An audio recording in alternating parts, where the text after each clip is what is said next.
Yo, salut les mogos, salut les mousseaux. C'est Saint Emmanuel, a.k.a. le grand H. Vous m'avez reconnu, c'est votre élément. Alors aujourd'hui, on se retrouve pour une nouvelle vidéo. Et dans la précédente, j'avais parlé des mâles alpha et de ce qui faisait les fausses. Aujourd'hui, je vais parler des mâles bêta, de ce qui constitue leur plus grande faiblesse. Alors sans plus tarder, rentrons dans le vif du sujet.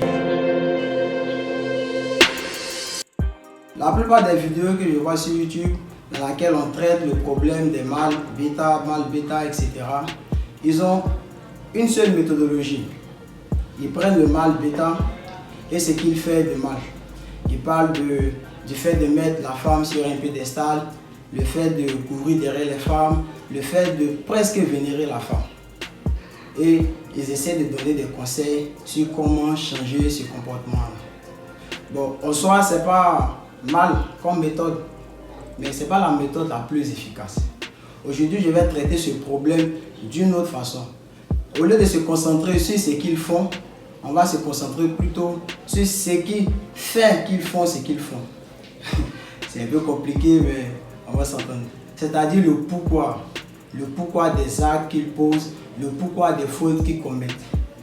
C'est tout simplement parce qu'ils pensent que la meuf n'a pas besoin de sexe, que la meuf ne s'intéresse pas au sexe, que le sexe ne lui dit rien. Le plus gros inconvénient de le fait d'avoir ces croyances-là, c'est que les gars snobent la sexualisation dans la communication avec la fille en question, avec la fille qui veut le draguer.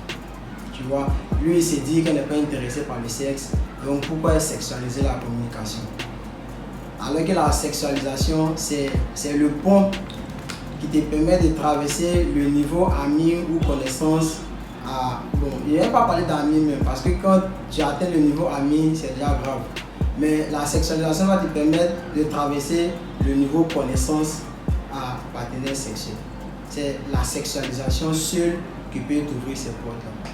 Mais si tu penses qu'elle n'est pas intéressée par le sexe, tu ne vas pas y penser, tu vas snobber ça.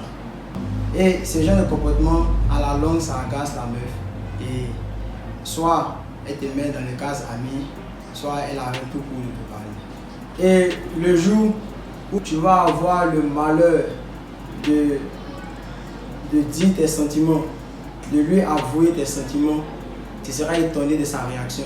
Elle va réagir comme si tu es en train de faire quelque chose d'anormal, comme si tu es en train de faire quelque chose de malsain.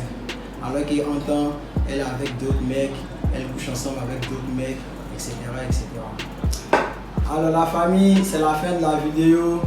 N'oubliez pas de liker, de vous abonner et de cliquer sur la cloche de notification. Vous pouvez aussi laisser des commentaires pour donner votre avis sur le sujet que j'ai abordé. Allez, ciao.